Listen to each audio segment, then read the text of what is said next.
nosso coração.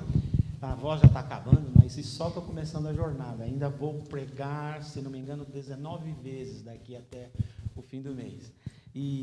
Mas eu acho que a voz vai aguentar em algum momento. Uma alegria sempre estar aqui. Essa igreja está no nosso coração. Conheço o pai há muitos anos. Fui amigo do pai dele quando eu era pastor na PIB. Nem sabia que era o pai dele, e que ele era o filho do pai dele, sabe? Só depois. E fui num retiro de carnaval com vocês uma vez, foi uma alegria. Ainda não consegui, até hoje, perdoar o menino que me imitou. Tem sido difícil perdoá-lo. Foi muito bom, inesquecível para a gente. E desde então a gente tem trocado figurinhas e um privilégio, uma honra estar aqui com vocês, viu? Sempre. Deus me deu a graça de realizar um sonho, que era escrever um livro para pais de crianças especiais. Quer trocar? Está fugindo. Ok. Alô? Um livro para pais de crianças especiais. Nós tínhamos esse desejo há muitos anos. Quando o nosso filho partiu para morar no céu, acho que o problema sou eu, viu? Posso tirar isso? Talvez ajude. Oi, sou o Nassif. Então, quando o nosso filho foi morar no céu, eu escrevi 3 meses depois um livro, ainda muito com a emoção conturbada, era só 3 meses, agora faz 3 anos, eu continuo do mesmo jeito, mas eu escrevi aquele livro mais contando da nossa experiência ali, e graças a Deus o meu editor disse naquela ocasião: o seu livro é todo errado, de cabeça para baixo, sem pé, sem cabeça. Falei, como se é sem pé, sem cabeça, pode estar de cabeça para baixo? Mas ele disse assim: seu livro é um caos. Eu falei, tá bom. Ele falou, e eu vou publicar. Eu falei, não entendi. Ele falou, é tão atrapalhado que eu vou publicar. E publicou. E não é que vendeu uma edição e meia, né? Minha mãe comprou uma edição. Brincadeira, mamãe já estava no céu nessa altura. Mas aí a gente tinha um sonho de escrever um livro para pais que têm filhos especiais. Você sabe, né? Receber um filho, o casal que recebe o primeiro filho, é uma mudança de vida tremenda. Existe uma expressão nos Estados Unidos que chama class alguma coisa, esqueci, class shock ou qualquer coisa por aí. E que significa que a vinda do filho atrapalha tanto, embora seja uma bênção, que os casais quebram para um filho, entre aspas, normal. Quando vem especial, então, a gente perde o chão, né? Porque a grande diferença de ter um filho normal para um filho especial é que quando os pais engravidam, porque os pais engravidam, eu pelo menos engravidei também. Você acha que eu tenho essa barriga do quê? Das 3 gravidezes que eu perdi. Eu não perdi a barriga, a Lúcia perdeu, mas a minha ficou. Fui engordando junto, a gente engravida da criança. Idealiza. A gente idealiza o filho. Vai ser assim, vai ser assado, eu vou fazer isso com ele, com ela. Tal. A gente idealiza. E quando o médico vem e fala, tem um problema, o que a gente idealizou, a gente faz luto emocional e leva para casa o que a gente realizou. A diferença entre idealizado e realizado é enorme. E entre tantas outras experiências. Então a gente escreveu um livro. O meu editor cortou, ele tinha 350 páginas, porque eu resolvi botar um índice técnico no final, muito grande, com muita informação técnica, médica, pesquisas, tudo, para o pessoal, achava que era legal. Aí ele falou, Nassif, não dá. Então, ele na última página, ele pôs todos os endereços de internet que você pode ir para ler aquilo que eu tinha colocado. E aí o livro ficou mais fácil, ficou mais fininho. Chama Filhos Especiais Geram Pais Especiais. Porque quando o filho nasce, o pai nasce a paternidade do pai e da mãe. Então, só que eu não tenho aqui comigo. Infelizmente, esse livro não é meu, o outro era eu que tinha feito tudo. Esse aqui não, uma editora no Rio fez, e tem alguns exemplares destes na livraria da primeira, na PIB Orlando, na PIB Curitiba. Ou se não, você pode comprar pelos sites da editora ou pela Amazon.com.br, pode comprar o Electronic Book, né? Como não sei o que fala aqui, é o livro que você lê no computador, né? E eu acho que é um livro bem gostoso para você entregar a alguém que está começando a viver essa experiência ou vivendo essa experiência. É um livro que tenta animar e levar para cima as pessoas, porque quando você ganha um filho especial, você foi presenteado com uma das maiores, mais maravilhosas bênçãos que um ser humano pode receber. Então, tá aí. Filhos especiais geram pais especiais. Muito bem. Que mundo doido nós estamos vivendo, você não acha? Você pode imaginar que em dezembro de 2019 haviam 7 bilhões de agendas para 2020 e Deus lá no céu dando risada vai quebrar tudo em março.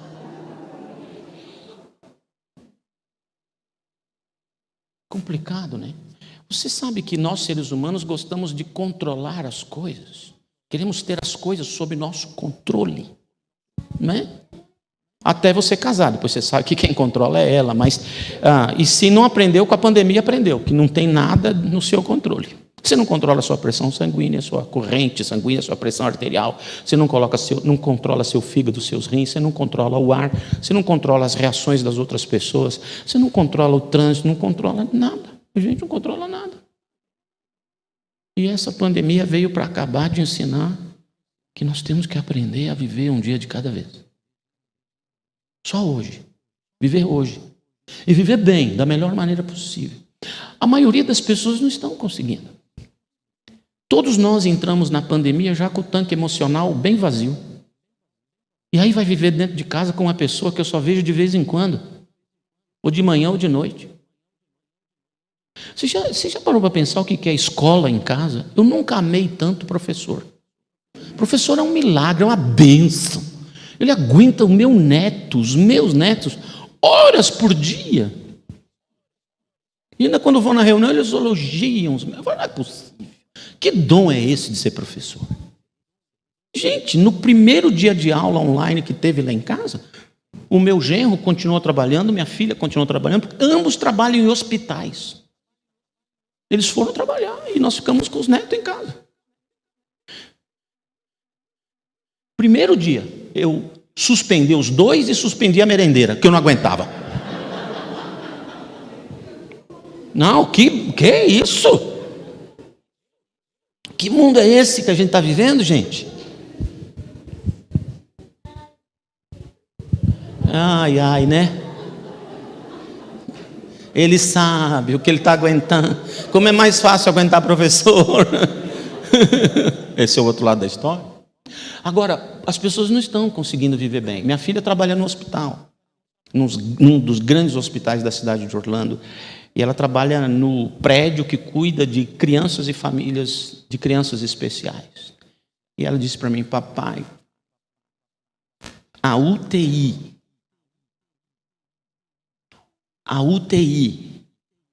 de crianças teve um aumento de 30% de entrada de pacientes que precisaram ser colocados na UTI por espancamento dos pais. Crianças de 2 anos com lesões irreversíveis. Essa pandemia vai tirar de nós o nosso melhor, mas pode tirar o pior. Que mundo doido. Você já parou para pensar o que significa se Deus quiser? Nossa, se Deus quiser para mim mudou. Agora tem outro significado. Se Deus quiser. Antigamente a gente falava, se Deus quiser, mas eu que vou e faço. Agora, se Deus quiser. Eu não sei o próximo passo que eu vou dar, se eu vou dar de cara com o tal do corona. É se Deus quiser. Nossa, como isso mudou de sentido para mim. Vamos ali, se Deus quiser. Ele é o soberano, ele é o chefe, ele manda e acabou. Ou não? Pensa. E outra coisa que mudou na minha vida, você quer ver? A oração de Jesus. Eu tenho uma ligeira impressão de que Jesus sabia que ia ter a pandemia. No mínimo ele desconfiou. Porque ele ensinou na oração do Pai Nosso assim, olha, o pão nosso, ou seja, aprende que o pão não é teu, meu filho, é nosso, é seu e das pessoas que estão ao seu entorno. Você não pode ter pão com alguém do seu lado não tendo pão. O pão nosso, esse nosso mudou de significado para mim. Olha outra coisa, de cada dia. Aí estraga tudo, você quer ver? Nos dá hoje. Nem é para o mês. Hoje. Esse é o mundo que vivemos. Comeu hoje? Graças a Deus. Se alimentou hoje? Graças a Deus.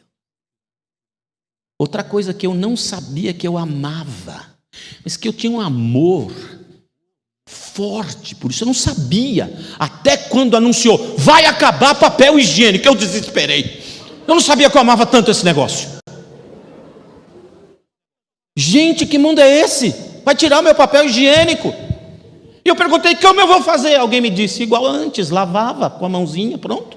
É até mais higiênico que papel. Eu falei, não dá, não tenho prática. Gente, que complicado. Outra coisa que eu descobri, que ovo, galinha, que não nasce no supermercado, tem que alguém plantar, fazer. Eu não sabia. Que mundo doido é esse? Que a gente entrou, não é assim? Esse mundo é desafiador. E eu queria ler um pedacinho da Bíblia com você que está em Números, capítulo 13. Enquanto você abre a Bíblia, deixe-me dizer uma coisa. A única certeza que eu tenho, além da morte, né, que todo mundo vai morrer, daqui 140 anos todos vocês morreram, vocês vão morrer, tudo. Então aprende a viver, já que a morte é inevitável, a não ser que Jesus volte e você ainda sobrou por aqui, já sobe direto. Mas a única certeza que a gente tem na vida é a incerteza de todas as coisas. É para andar por fé, não tem jeito. Esse mundo está interessante. Agora eu acho que algumas coisas estão mudando. Você já reparou que a sua igreja embarcou para um ministério além das fronteiras da sua igreja? Além das fronteiras de sua cidade? Além das fronteiras do seu país? E além. Nós nunca imaginamos que nós íamos ter tanto ministério online, tanta coisa produzida por comunicação, mídia, internet. Olha, existe uma expressão nas empresas que se diz assim, o evangélico não gosta da expressão, mas eu vou explicar. Chama-se darwinização das empresas. Você sabe quem era o Darwin, né? Aquele cara que disse que a gente veio da evolução, era uma ameba e virou essa ameba gigante, essa coisa toda que ele falava, né? Que a gente crê na criação, que Deus criou. Mas o que o Darwin dizia? Que as espécies que conseguirem se adaptar ao novo tempo sobreviverão. E as que não ficarão para trás e serão dinossáuricas e morrerão. Então o que as empresas estão fazendo? Estão se adaptando. Por exemplo, nos Estados Unidos, a consulta online existe há 10 anos. Mas os seguros médicos não autorizavam a prática. Agora com a pandemia autorizou. Você acha que isso vai voltar? Nunca mais, vai continuar. As empresas tinham medo de botar o funcionário dele para trabalhar em casa, porque eles diziam, ele vai ficar sem fazer nada, vai enrolar e não vai trabalhar. Sabe o que as empresas descobriram? Que o sujeito trabalha mais em casa do que na empresa. Porque as empresas estão mudando, em vez de pagar por hora, vão pagar por projeto. Quando você não terminar o projeto, não recebe. Sabe o que está acontecendo? Os caras que trabalham em casa estão trabalhando às vezes 12, 14, 15, 16 horas por dia. Estão trabalhando muito mais. Mas tem uma outra coisa. Ele morava perto do serviço, e perto do serviço a casa era mais cara, mas ele tinha que morar perto do serviço. Agora ele pode morar longe, aliás, pode morar em outro país, porque é tudo online. As coisas estão mudando. E a igreja está mudando. Você acha que nós vamos parar com tudo que a gente tem hoje via internet? Só vamos melhorar. E vamos alcançar muita gente. Prepare-se, Lindóia é e está se tornando cada vez mais internacionalizada. Se prepare para ter grupos de células em outros países. Se preparem para começar a ter um bispo na equipe pastoral para visitar pessoas na Amazônia, no Nordeste, no Paraguai, no Chile, na Itália, na França, na Alemanha, nos Estados Unidos. Onde tiver brasileiro, e tem brasileiro no mundo inteiro, vocês vão poder alcançar. O mundo mudou.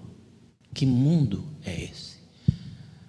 Dizem que os judeus comemoraram no final de setembro o Ano Novo Judaico, 5.570. Eu estou doido para encontrar um judeu e falar assim: meu, como que terminou 2020? Conta para mim.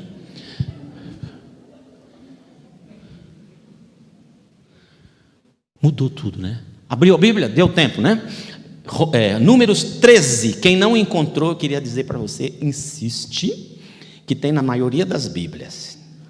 É um livro chato, mas está lá. Números 13 diz assim: e o Senhor disse a Moisés: envie alguns homens com a missão de reconhecimento à terra de Canaã, terra que dou aos israelitas. Envie um líder, em algumas traduções diz um príncipe de cada tribo. E aí eles foram. Aí tem o nome da turminha lá, olha. Tem o Samua, tem o Safate, quer dizer, quem está grávido aí tem uma lista de possibilidades para nomes maravilhosos que tem aí. Setur, parece nome de programa médico, mas é o nome de uma pessoa, né? Então, tem essa turma. Aí eles vão fazer o que o Moisés mandou. No versículo 20, eles vão ver se o solo era fértil, se existe floresta, e eles vão fazer isso. No versículo 23, quando chegaram ao vale de Escol, cortaram um ramo do qual pendia um único cacho de uvas, tão grande que 2 deles precisaram carregar o cacho. Escol era o nome, antigamente, o nome moderno de Escol é Itu, onde tudo é grande. Um cacho de uva desse tamanho, 2 homens carregando. Colheram romãs, figos, que maravilha. E agora eles voltam para dar relatório, versículo 26. O relatório da expedição. Imagine quantos israelitas tinha no deserto? 1 milhão? 2? Alguém fala até 3, já ouvi dizer, né? O pessoal gosta de aumentar. Mas sei lá, 2 é gente a beça. Não é não? 2 milhões? É muita gente. É um pouco maior que a torcida do Paraná, né? 2 milhões. Não, o Paraná não tem 2? Eles tinham milhões. Bom, deixa isso para lá.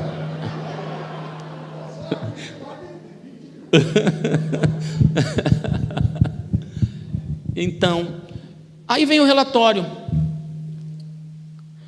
E eles começam o relatório lá no final do versículo 27. E deram o seguinte relatório a Moisés: entramos na terra a qual você nos enviou, onde manam leite e mel, ou seja, é rica, agricultura boa, agropecuária boa, tem floresta, tem pomares, maravilha.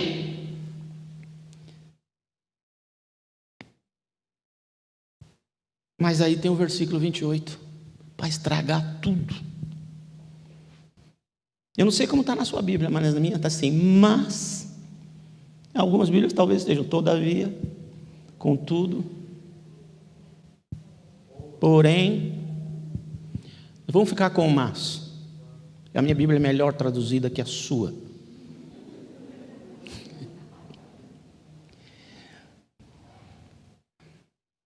Mas estragou tudo. Olha como eles falam: o povo que lá vive é poderoso, e as cidades são fortificadas e muito grandes. Também vimos os descendentes de Enaque, que jogam na NBA, eles são gigantes. Os amalequitas que vivem no Negueb, os hititas, os jebuseus, os amorreus, só de falar o nome deles, amorreu. Vive na região montanhosa, e os cananeus vivem perto do mar, junto do Jordão. Então, quando eles estavam falando tudo isso, aqueles 2 milhões de israelitas que estavam lá em frente deles, que os viram chegando, trazendo aquele cacho de uvas, aquelas coisas, e eles falaram: olha o tamanho das uvas que tem lá, olha os romãs e os figos, e os israelitas já estavam pulando, com vontade de sair correndo para conquistar a terra, mas o povo lá é poderoso a beça. Tem jebuseu, hitita, amorreu, cananeu. Sem falar nos gigantes que nós vimos, a gente se sentiu gafanhoto perto deles. Nessa hora, o Caleb fala: cala a boca, vocês todos aqui, cala, para! Mas eles não pararam, disseram: nós não vamos conseguir. Sabe o que aconteceu? Vou te falar, capítulo 14. Naquela noite, toda a comunidade, não eram 2 ou 3, não, toda a comunidade começou a chorar em alta voz. Isso em hebraico é gritavam em desespero. E aí, quando eles levantaram no outro dia, depois do choro de uma noite, foram brigar com o Moisés. Por quê? Por causa do que eles colocaram depois do mas. Como foi a história? Lá vem os 12. 2 carregando caixa dos outros cestos de romãs e figos. E sabe lá mais o quê? Que a Bíblia não disse. E eles vêm vindo. E lá de longe a comunidade israelita, com o binocão, são eles! E todo mundo correu para o vale, lá naquele desertão. O pessoal se acomodou. E vem aqueles 12 assim. E falam: gente, a terra mana leite e mel. Deus falou que era e é mesmo. Vocês têm que ver as florestas, os campos, a agricultura, agropecuária, os pomares. Gente, maravilhoso. Mas não é para você não. Não é para você não. As cidades são fortificadas, não tem quem entra. Parece a defesa do Palmeiras. Errei o time, desculpa. Parece, não dá, não entra. São muito fortes, muito grandes. Tem gente na montanha, no campo, no litoral. E aquela terra lá consome os seus moradores. E sabe, nós é tudo gafanhoto perto deles. Estamos esmagados. O que fez esse relatório depois do mas? Provocou várias coisas ruins, das quais nós vamos conversar. Porque eles escolheram colocar o ruim, o desafiador, o amedrontador, o pavoroso, o feio, os gigantes, as dificuldades depois do mas. E se você não puder lembrar nada do que eu vou pregar, guarda isso. Preste bem atenção na sua vida. O que é que você tem colocado depois do mas? Sabe por quê? Porque consciente ou inconscientemente, você vai direcionar a sua vida em harmonia com o que está depois do mas.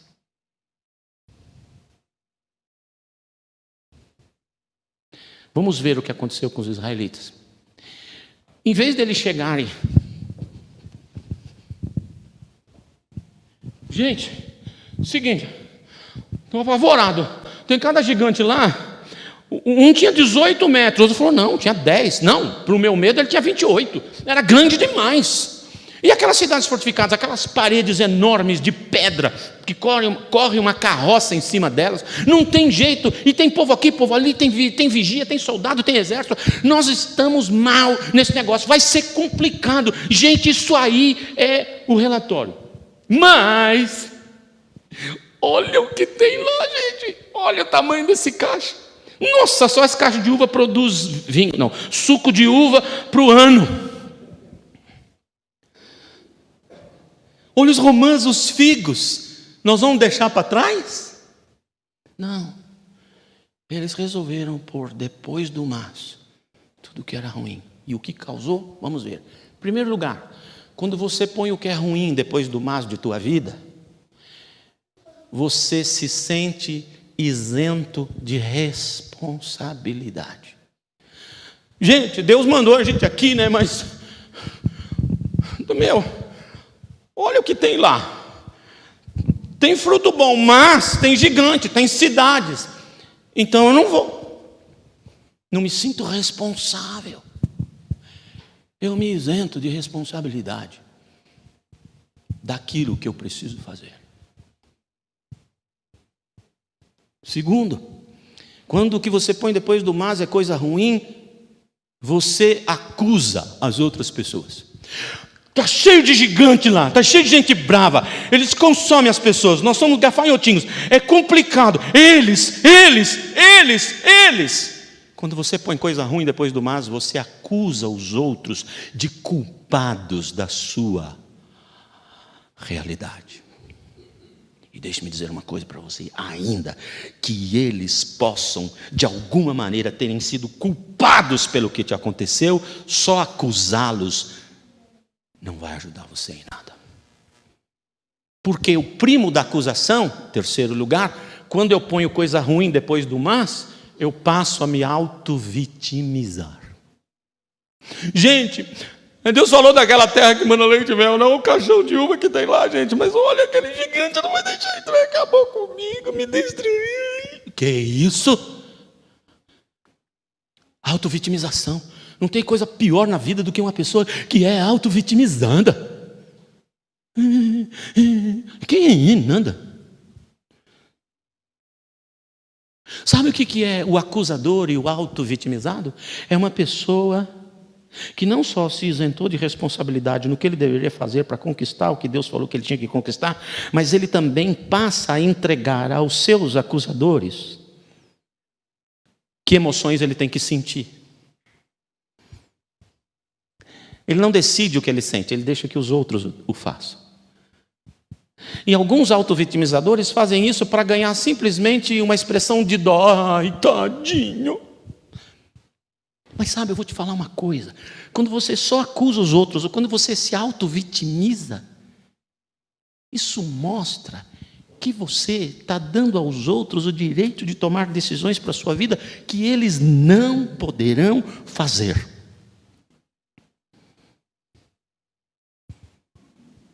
Primeiro, isenção de responsabilidade. Segundo, acusação. Terceiro, auto-vitimização. Quarto, o quarto é o pior de todos. A gente perde a realização da promessa de Deus na nossa vida. Porque, lembra o que eu disse no começo? O que você coloca depois do mas vai direcionar a sua vida, consciente ou inconscientemente. Você vai caminhar na direção do que tem depois do mas. Eles saem do Egito de maneira milagrosa, espetacular, com milagres inéditos, com intervenções impressionantes da parte de Deus. Depois tem um bocado de água lá que foi chamado de mar, e agora eles estão ali, e aí eles estão, e Deus faz o cara levantar a mão, separa as águas, passa o pé enxuto. Quando eles acabam de passar, o exército egípcio fala, vamos por esse caminho também, e Deus manda ligar de novo, abrir os registros, e tudo cobre, e mata todos os caras afogando, e até o cavalo. E do outro lado eles fazem festa. E agora, meses depois, pouco tempo depois, talvez 2 meses, talvez 1 mês, Moisés diz, entre aí, porque essa é a terra que o Senhor nos deu. E por causa do que eles colocaram depois do mas, eles perderam a realização das promessas de Deus para eles.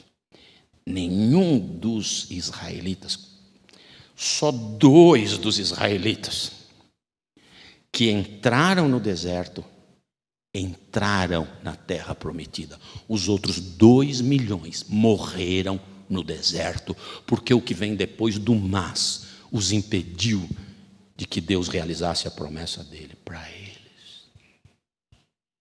O que tem saído depois do seu mas? A sua vida automaticamente se conduzirá em harmonia com o que você tem colocado depois do mas. Outra coisa que causou choro nas pessoas, porque o que você tem colocado depois do mas pode levar as pessoas ao seu entorno ao desespero, ao pânico, ao choro, A Bíblia diz que a comunidade inteira, 2 milhões de pessoas chorando aos berros por toda uma noite. Porque você tem colocado isso aí depois do seu mas. Você deve estar provocando coisas muito ruins nos seus filhos, no seu cônjuge, nas pessoas ao seu entorno. O que é que tem saído depois do seu mas? Provérbios diz que o homem, acho que a mulher também, se saciará do fruto que sai de sua boca. Choro, desespero, desânimo, incredulidade. E por último, causa motim, divisão, quebradeira. De manhã eles se levantaram e eram todos contra Deus e contra Moisés. Por quê? Porque aqueles 10 cabeças de bagre, deviam ser tudo corintiano, foram botar toda aquela coisa ruim depois do mas.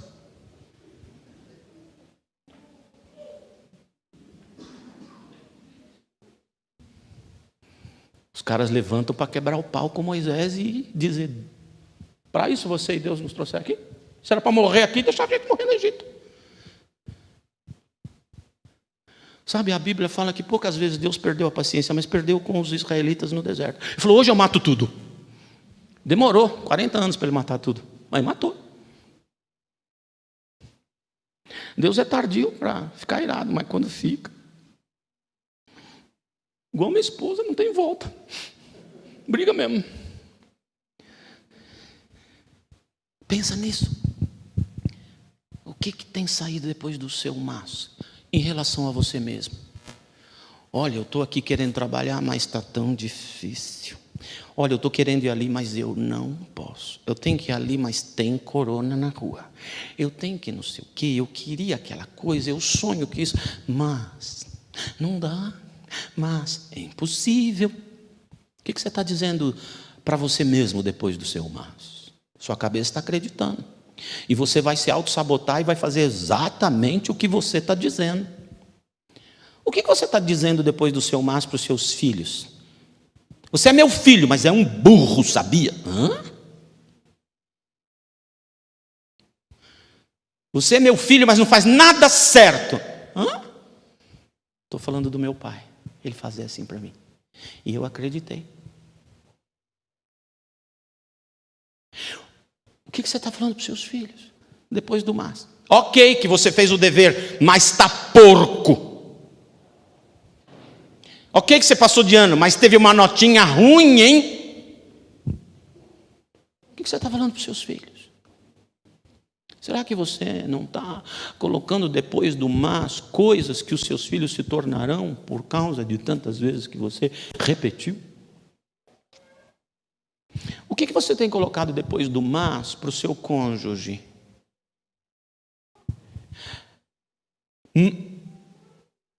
Eu sei que eu casei com você, eu sei que eu jurei que eu ia ficar com você, mas está difícil. Mas você é ruim, hein? Mas você continua a mesma pessoa, nunca vai mudar. Você é meu marido, mas é um sem caráter. O que você está dizendo para o seu cônjuge depois do mas? Cuidado, vai virar nisso. Outro dia uma pessoa falou para mim: pastor, eu sou casado com uma bruxa. Eu falei: e como você se casou com ela? Era uma princesa. Eu falei: então foi você que fez. Você transformou ela nisso. Você já leu o livro do Dom Quixote? O cara está maluco, está querendo destruir monstro e livrar princesas. Encontra uma menina que era xingada por todo mundo na vida. Essa menina não presta, é uma... Escutou, né? E não é que ela se tornou naquilo? Aí quando chega o maluco do Dom Quixote, a vê como uma princesa. E ele começa a falar que ela é uma princesa, que ela é maravilhosa, que ela é isso. E não é que ela se comportou assim? Eu fui fazer um casamento chinês, com um pastor chinês, junto comigo. E ele contou uma história tão linda. Ele disse que lá na China, numas ilhas pertencentes à China, lá para a Idade Média, cada ilha era um pequeno paizinho. E cada ilha tinha o seu príncipe. E naquelas ilhas, para um homem casar, ele tinha que dar ao pai da noiva um boi.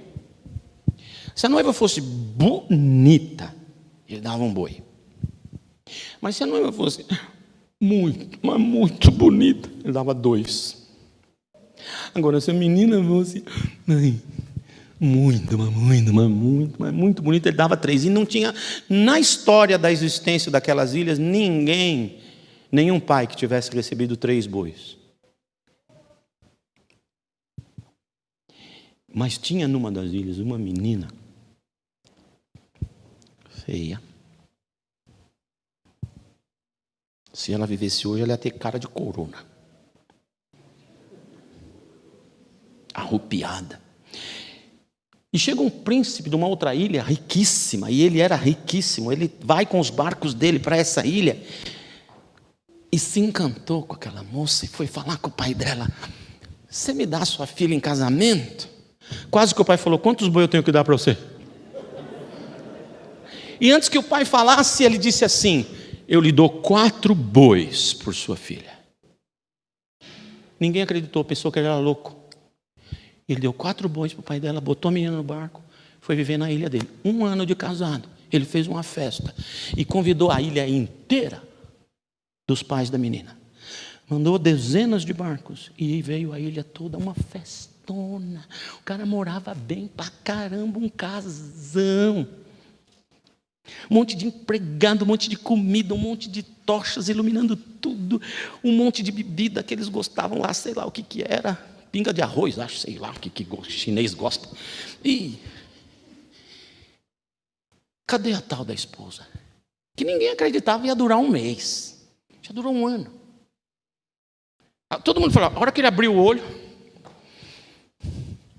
em determinado momento da festa, os músicos tocam uma música diferente, o condutor da festa vai no microfone, quando existia, era um canudo de bambu, que ele gritou: senhoras e senhores, adentrará a sala a esposa do digníssimo príncipe dessa ilha. E vem uma mulher maravilhosa. E todo mundo falou assim: nossa, quem é essa dona aí? A mulher do cara não desceu essa dona.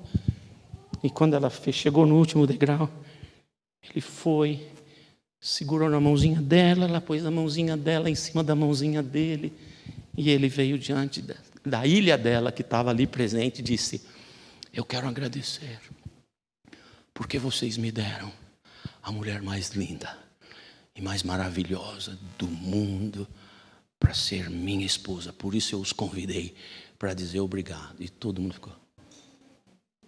Moral da história: o que você diz depois do mas se transformará no que você diz. O que você está dizendo depois do mas para o Brasil? O que você está dizendo depois do mas para Deus? Os israelitas disseram: você nos libertou do Egito, mas para matar a gente.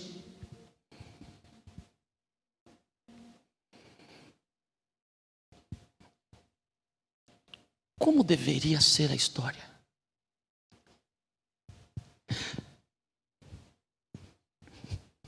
Os 12 vêm vindo, cansados, cabisbaixos.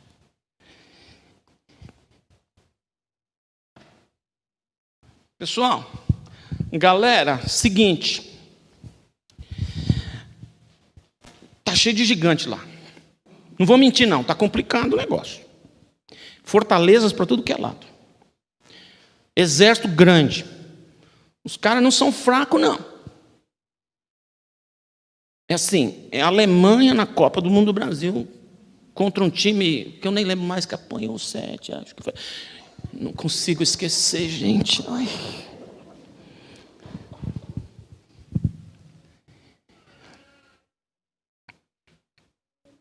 Eles são muito fortes.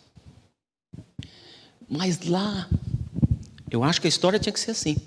Mas lá, olhem os frutos. É uma terra que de fato mana leite e mel. E eu tenho uma coisa para dizer para vocês. Vocês se lembram do que Deus já fez por nós? De como Ele nos tirou da terra do Egito de maneira milagrosa, maravilhosa, com milagres inéditos, jamais vistos na história da humanidade. O que Deus fez por nós. Vocês perceberam o que Deus está fazendo conosco nesse deserto?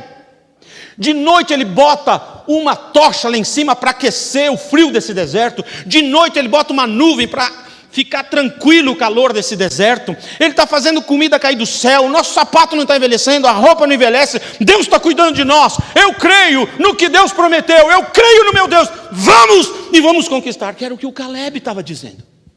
Certamente os venceremos.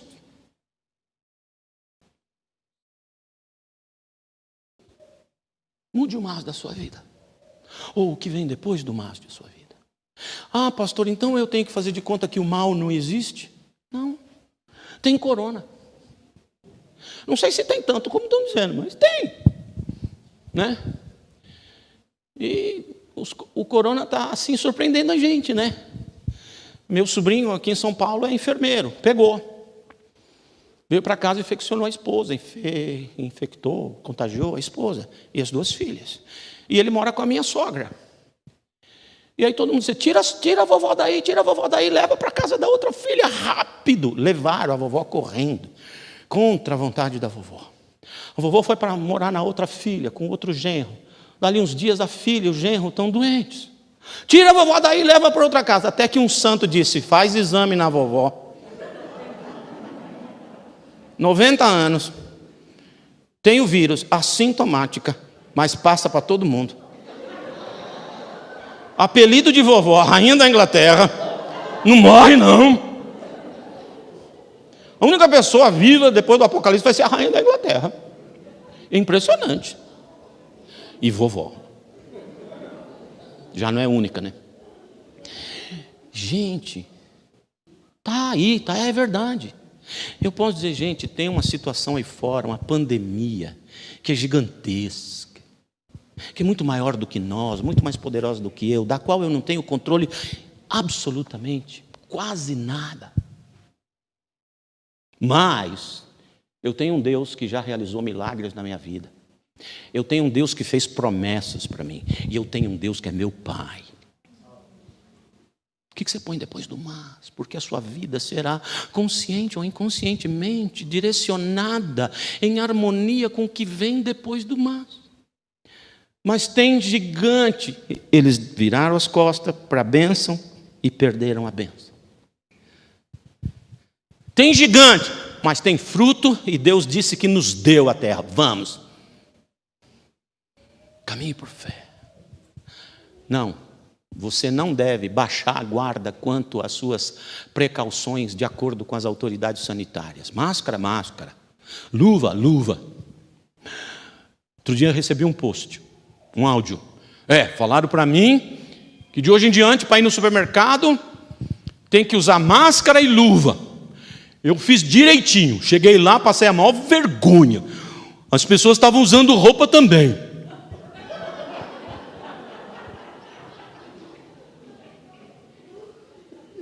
Me mandaram uma que falaram que é aqui de Curitiba. Eu não consigo acreditar.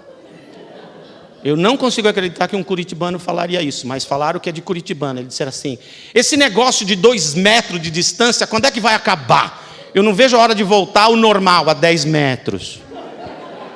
Eu não acredito que um curitibano falasse isso. Está aí, gente, é verdade, não baixa a guarda. O mês passado eu fui pregar em Querétaro, já ouviu falar disso? Querétaro é no México, é um estado e tem a cidade, capital também chama Querétaro. Interessante, eles não pararam nada, nenhuma atividade.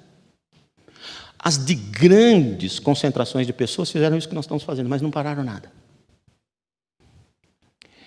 Eles usam máscara até na rua, que eu acho absurdo, mas usam, por respeito ao outro, eles dizem, que passou perto de mim. Olha que interessante. Eu fui no shopping center lá. Querétaro é um paraíso do México, é um estado bonito, rico, calmo, tranquilo, com pouco narcotráfico. A arquitetura quereterana é linda. Quem estuda arquitetura, eu te aconselho, vá visitar Querétaro. Você vai ficar impressionado com os prédios modernos que eles constroem. E eles gostam de construir nas montanhas. A cidade é cercada de vales e montanhas longínquas. E lá nas montanhas, os prédios estão no alto das montanhas, entrando para fora da montanha assim. Eles gostam disso. Coisas lindas tem lá. E eu fui no shopping.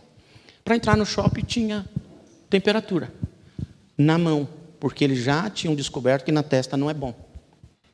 No pulso. Você dá o pulso, uma pessoa anota a sua temperatura, você entra no shopping, sem entrar em loja. Aí você vai entrar na loja, tem igual as meninas aqui da igreja, as meninas com alquinho, verifica se você está de máscara, põe alquinho na sua mão, porque você vai mexer na mercadoria, você já está sanitizadinho. Mas tem que pôr o pé num tapetinho molhadinho, os 2 pés. E aí você entra. Às vezes tinha uma coisa que parecia sal grosso. Quando eu pisava no tapetinho de sal grosso, eu falava: Lucinha, clama o sangue de Cristo aí, pisa nesse negócio e vamos. Sal grosso agora na carne, não no meu pé. Mas vamos nessa. Para entrar no restaurante, mesma coisa. Aí você só pode tirar a máscara na mesa. E aí eu peguei Uber várias vezes. E eu peguei uma viagem de uns 40 minutos. Falei assim: olha, o cara pergunta: o senhor gostaria de alguma estação especial? Eu falei: sim. Notícia local. Tem? Tem. E o motorista falou assim: tem certeza? Eu falei: tenho. Queria ouvir. E estava no noticiário, eles dizendo assim: nós não devemos bajar nossas precauções, devemos seguir usando álcool gel e tapa-boca, porque eu acho isso ridículo, tem que tapar a boca e nariz, mas eles só falam tapa-boca. E manter sana distância. Pero não vamos parar por nada, sigamos. Noticiário falando isso. E sabe o que o noticiário disse? Neste mês, nós levantamos em Querétaro 100 mil novos empregos. Teve gente que morreu de corona. Mas eles decidiram colocar depois do mas, vamos enfrentar. Não estou dizendo para a gente fazer como eles, eu estou dizendo que o que eles fizeram por causa do que colocaram depois do mas. Nós estamos sendo bombardeados para colocar depois do mas pânico, desespero, desesperança. E isso está fazendo a gente esquecer de quem é nosso Deus. Você reparou como a gente tem medo de morrer, gente? A gente crê que vai para a vida eterna com o Senhor, mas na prática a gente não quer. Eu também não quero que ninguém morra. Eu acho uma perda de tempo. Vai ressuscitar mesmo? Já deixa aí. Eu já falei isso com Deus algumas vezes, mas Ele nem me deu ouvidos. Mas vai. Outro dia, pastor colega meu lá na nossa igreja, nós temos um pastor na nossa igreja para cada 25 membros. Temos 2 pastores. Ele foi numa festa do aniversário do empresário lá, foi no escritório do empresário, tinha 150 pessoas na festa, todo mundo sem máscara, se abraçando, conversando. Eu falei: você está doido? Ele falou: tirei também. Eu falei: rapaz, você fica 15 dias sem me ver. Aí ele contou uma história interessante. Ele disse: Nassif, tinha um cara lá, diz assim: mamãe está com 92 anos. E eu proíbo mamãe de ir na igreja. Ela chora que quer ir na igreja, eu não deixo. Eu não posso imaginar a mamãe doente morrer. Ai, se mamãe morrer, cara, está fazendo hora extra. Eu não quero que a vovó morra. Mas vai chegar um dia. Quando o soberano falar: vem, vai. E aí o cara falou: não, você tem razão, tudo. Eu acho que você tem razão. Mas a sua mamãe está bem? Tá, vou te apresentar, ela está aqui na festa.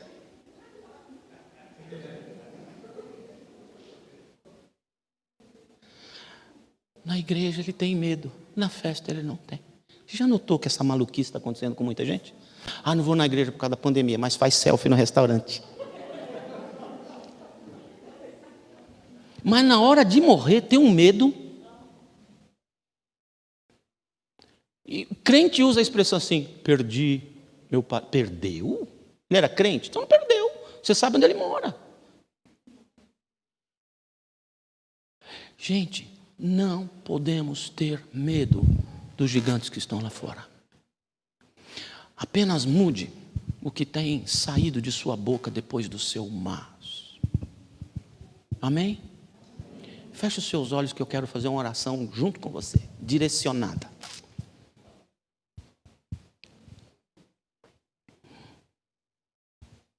Primeira coisa, eu queria que você olhasse para Deus e lembrasse do que Ele já fez por você. Se você não lembra uma coisa, eu lembro uma coisa.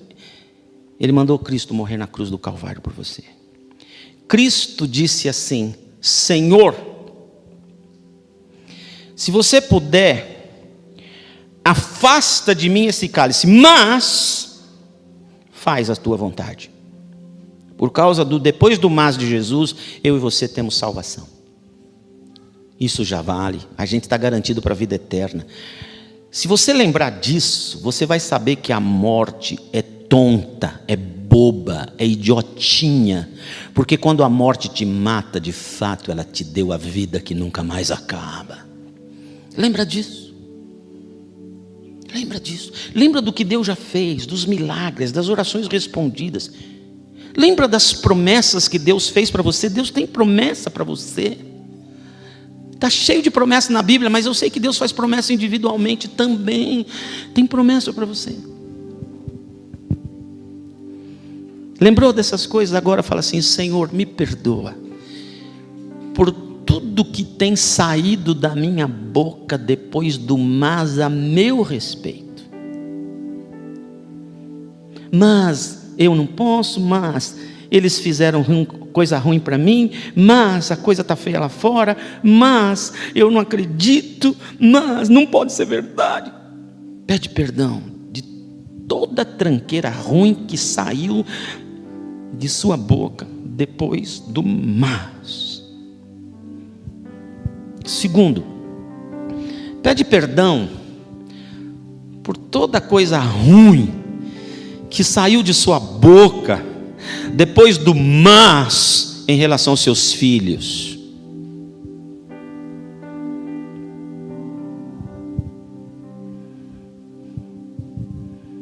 Filhos,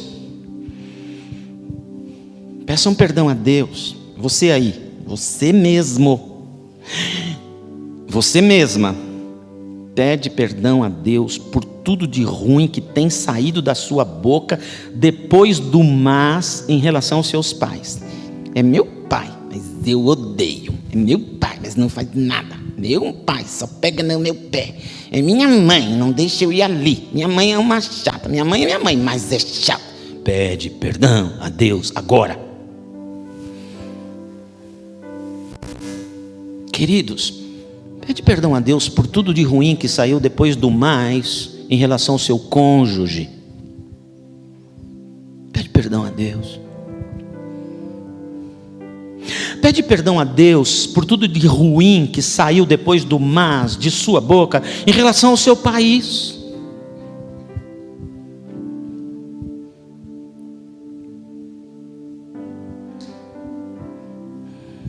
Finalmente, pede perdão a Deus por toda tranqueira, por toda queixa, por toda reclamação que saiu depois do mas de tua boca em relação a Deus.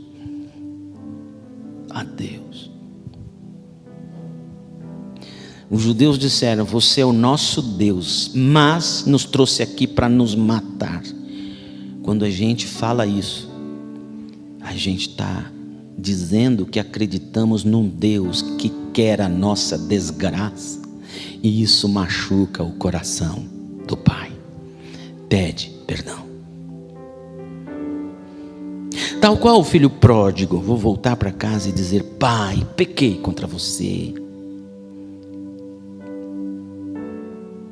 E agora que você confessou e pediu perdão, ore assim: Espírito Santo de Deus, faz com que depois de cada mas saia algo de bom, algo de esperança, algo de fé, algo que anima, algo que ajuda, algo que traz esperança a mim e às outras pessoas. Vigia, Deus, minha boca, para que cada palavra de hoje em diante que saia de minha boca depois do mas, sejam coisas boas, que aumentem e fortalecem a nossa fé, e que faz com que a nossa vida seja direcionada à proatividade e não mais acusação e autovitimização. Que a nossa vida seja direcionada para as batalhas que tenhamos que batalhar para conquistar o que já é nosso, porque o Senhor já nos deu. E faz com que o que sai de minha boca depois do mas te glorifique e traga ânimo, esperança e fé às pessoas ao meu entorno. Faz isso por mim, pois eu oro no nome precioso e bendito de Jesus Cristo. Amém. Amém. Você fez essa oração? Então eu vou te dar uma dica final. Se você tem um bom casamento, se você tiver um casamento, fala para o seu cônjuge assim: você pode me fazer um favor? Em amor, toda vez que sair uma coisa ruim depois do mas, você me alerta. E você pede perdão imediatamente e corrige. Esse vai ser um exercício dificílimo para o pessoal coxa branca, paranista, mas eu animo você a pensar só coisas boas depois do mas. Lembre-se disso. A sua vida e a vida das pessoas ao seu entorno e do seu país caminhará na direção do que sai de sua boca depois do mas. Amém? Deus te abençoe. Sejam felizes. Apesar de tudo, marchemos, a vitória já nos foi dada.